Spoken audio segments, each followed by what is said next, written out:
میں گزارش کروں گا جناب مولانا مرزا شفیق حسین شفق صاحب سے کہ وہ آئیں اور اپنی بات رکھیں۔ آل انڈیا شیعہ پرسنل بورڈ کا جو ترجمان ہے اطلاع، اس میگزین کو بھی مرزا شفیق حسین شفق صاحب بہت ذمہ داری سے دیکھ رہے ہیں، لہذا آئیں اور مختصر لفظوں میں اپنی بات کو رکھیں۔ صدر محترم خطیب العرفان مولانا مرزا محمد اشفاق صاحب قبلہ اور ڈائس پہ بیٹھے ہوئے تمام علماء کرام و خطبہ و سامعین کرام، مجھے صرف 2-3 باتیں کہنا ہے کیونکہ ساری باتیں کہی جا چکی ہیں تقریباً۔ ایک تو یہ کہ جو یاسو عباس صاحب قبلہ نے ہمارے تجویز پیش کی ہے کہ شیعوں کے لیے ایک الگ سے کمیشن بنا کر اور اس کی الگ سے رپورٹ دی جائے کہ کیا صورتحال ہے، شیعوں کے مسائل کیا ہیں، تو اس کی ہم تائید کرتے ہیں کہ یقیناً ایسا ہونا چاہیے اور اس کی ضرورت ہے۔ دوسری بات یہ کہنا چاہوں گا کہ شیروانی صاحب جیسے لوگوں کا ہم استقبال کرتے ہیں، ان کی روشن خیالی کا استقبال کرتے ہیں، آپ کے نظریات کا استقبال کرتے ہیں کہ جس طرح سے آپ نے روشن خیالی کا مظاہرہ کرتے ہوئے یہ بالاعلان اقرار کیا کہ کیونکہ خلیفہ چہارم مولائے کائنات حضرت علی ابن ابی طالب علیہ السلام ہیں، لہٰذا اس سے پہلے والی فقہ اس لیے مسترد کی جا سکتی ہے کہ آخر نے اس کو قبول نہیں کیا ہے۔ تو اس چیز کو آپ بھی اور ہم بھی چاہیں گے کہ دوسرے مسلمانوں تک بھی اسے پہنچائیں اور وہ اسے قبول کریں۔ ہم اپنی بات نہیں کر رہے ہیں، جیسا کہ ابھی مولانا نے کہا جعفر عباس صاحب قبلہ نے کہ ہم اپنی بات منوانا نہیں چاہ رہے، آپ اپنے ہی خلفاء کی بات مانیے۔ تیسری بات یہ کہ جس طرح سے مسلم پرسنل لا بورڈ میں ہمیں نمائندگی دی جاتی تھی اور دی جاتی ہے،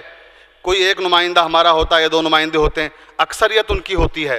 تو اگر ممکن ہو، میں تجویز پیش کر رہا ہوں، ضروری نہیں کہ اسے تسلیم کر لیا جائے، کہ ہم بھی اپنے دامن کو وسیع کریں اور دوسرے مسالک کے شیروانی صاحب جیسے روشن خیال لوگوں کو نمائندگی دیں۔ اکثریت ہماری رہے، نظریات اور جو فقہ ہماری ہے،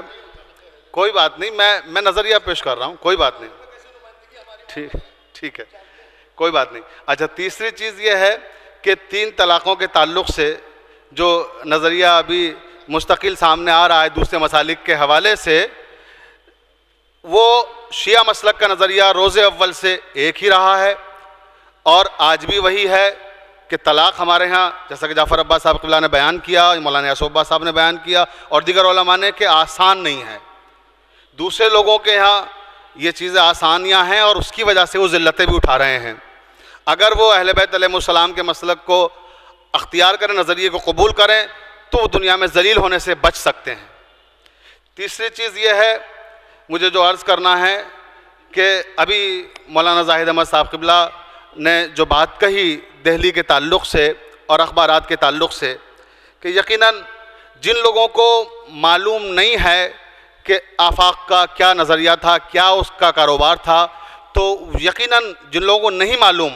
اس کے بارے میں ہم کچھ نہیں کہہ سکتے، لیکن جو 5-6 سال سے اس کی میزبانی کا شرف حاصل کر رہے تھے اور جو اس کے مسلسل فیملی ممبر کے حیثیت سے جا رہے تھے، آ رہے تھے، جن کے شواہد اور قرائن موجود ہیں، لہٰذا اگر ایسے لوگوں کے بارے میں اخبار کچھ لکھ رہا ہے تو اسے لکھنے کا حق ہے اور وہ آزاد ہے، کیونکہ اخبار کسی مولوی یا ذاکر کی مجالس کا مجموعہ نہیں ہوتا جسے شریعت کے دائرے میں محدود کیا جا سکے۔ اخبار ایک عام پلیٹ فارم ہے، اس پر کوئی بھی اپنی رائے ظاہر کر سکتا ہے، اپنا نظریہ ظاہر کر سکتا ہے، لیکن مولانا زاہد احمد صاحب قبلہ کا یہ مطالبہ درست ہے کہ نام کے ساتھ آنا چاہیے، جس طرح مراسلہ نام کے ساتھ آتا ہے اس طرح شاعری بھی نام کے ساتھ آنا چاہیے۔